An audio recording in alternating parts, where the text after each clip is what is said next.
You're demanding that the government allocates a further £9.4 billion to the NHS, and you want to spend that on repairing hospital buildings, social care, public health. But isn't the truth that that sum will just about cover the wage increases agreed for junior doctors and low-paid workers and some other public service workers? Why are you so unambitious? Why only £9.4 billion?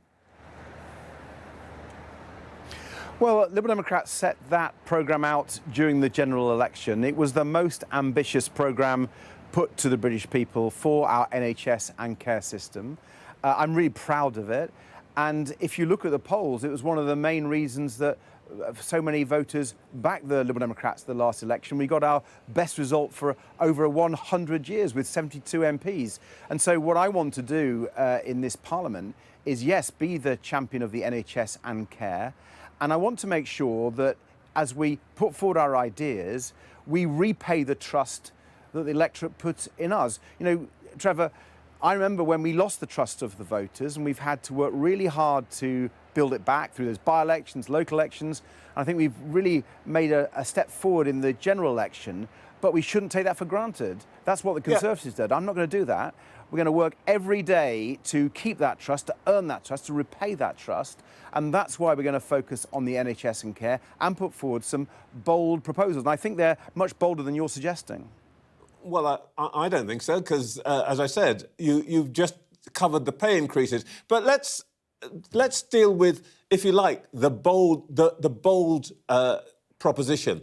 Because one of the things that I don't see in your press release today is any mention of reform of the NHS.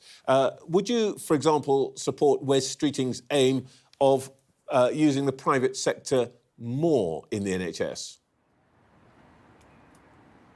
Well, first of all, I disagree with your assumption. We think there needs to be investment and reform, and we're worried that the government's just talking about reform before investment. And I don't think the NHS can withstand that approach. It needs the investment up front as well as reform. And we have, I'm afraid, in our package a quite significant reform. It's been the reform that we've tried to do before, and I'm afraid the Conservatives reneged on, and Labour doesn't seem to be grasping, and that's the reform of social care. I think anyone who's been to the local hospital, talked to NHS experts, knows that if you don't sort out social care, and I always argue family carers as well, supporting our family carers, you won't reform the NHS. That is the fundamental reform that's been lacking for decades now, and I'm determined that the Liberal Democrats are the champions of that. You know, we passed, it was our idea when we were in government, the 2014 Care Act. That was a really radical step forward, built on the Dilnot Commission. And unfortunately, and although it became law, although they've... The coalition government of which you were a part, Trevor... You binned it. Trevor, no, Trevor, I'm afraid you're wrong there. It was Liberal Democrats in the coalition who had the 2014 care... No, I'm sorry, you're wrong. If you let me finish, I'll explain.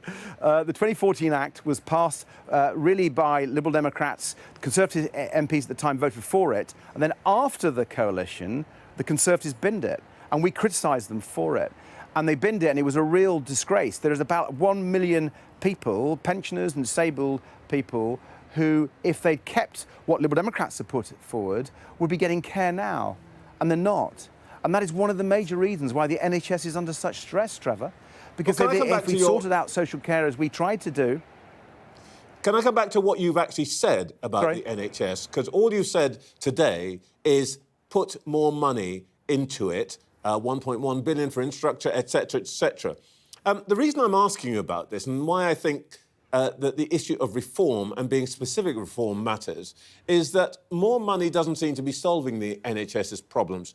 Since 2019, the NHS has had a 19% increase in spending, 23% more staff. Do you know how many treatments, the rise in number of treatments? 3%. Now, aren't you simply asking us to throw good money after bad? Well, there are two things there. First of all, I think a lot of the money's been spent in the wrong place. At the general election, we've argued for more GPs, more NHS dentists, to stop the closure of community pharmacies. In other words, in the community care. And that's very cost effective. It means if you get that right, fewer people end up going to hospital. And when they come out of hospital, they've got care in the community. It's a much more cost-effective way. It's what I think people know is the right way of spending money. And unfortunately, the Conservatives just got it so badly wrong. So first of all, we need to spend money in the right way, as Liberal Democrats have argued for. And also, I have to come back to the point, you're making the same mistake, Trevor, as so many people have done, because you're defining the NHS as health spending and not thinking about social care. And that is a dramatic mistake, and I'm going to have to pull you up on it, because it's a mistake that I think this government is making, that the Conservative made, and Liberal Democrats are going to be there championing social care, championing carers, because we know if you care about the NHS, you've got to care about care. I wish we had more time to discuss that and my egregious mistakes and so on. But there's something else I want to ask you about. I've been studying your agenda for the conference very carefully. It's very illuminating. One thing that's missing is what some things has been a perennially top agenda item for Liberals and Liberal Democrats. You said a couple of years ago that this election should be the last held under first past the post. And now, with your biggest ever parliamentary group, isn't this the moment to kick off that campaign? But you seem to be completely silent about it. Trevor, I'm really sorry that we're going to disagree about your homework twice in one interview, but if you look more carefully at our conference agenda, you'll see we're debating fair votes in one special motion just about that tomorrow. So it's something that we've been committed for 100 years. We remain very fervently committed to it, and we are debating it at this conference, the very conference after the election, after we did so well. It is not one of your headline issues, and I just wondered whether there's a reason for that. It's a main debate in the conference. It's a main debate in the conference. Well, look, you and I should sit down one day and look at our respective homework. So it is going to be a big deal, and you are going to campaign, because what's interesting is that if we had PR, I want to show viewers what it would have meant on July the 5th. You would have been fourth behind Reform, who would have had 90 seats had PR been in place. They got 500,000 more votes than you, and they only got 5 seats compared to your 72. Are you getting together with Nigel Farage to campaign against this manifest injustice? No, I think what's actually happening in British politics is the Conservatives are getting so close to Reform. You're hearing that the Conservative Party are debating whether they're going to join up with Reform. And, you know, when I look at voting systems and British politics, I see on the right the parties going to the right and almost having the same programmes. So I increasingly see relatively little difference between Reform and the Conservatives. So but the you vote Nigel that you suggest the results would have just been... OK. Listen, if you want to talk to him and then bring him on, I'm here as the Liberal Democrat leader. We are celebrating here in Brighton because we got our best result for over 100 years, and we've got a really big job to do.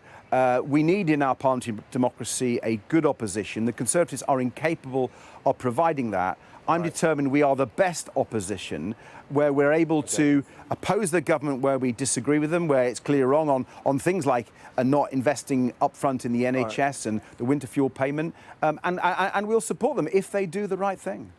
OK, I know you've got to go, so thank you very much for your patience with me. Thank you. Thank you.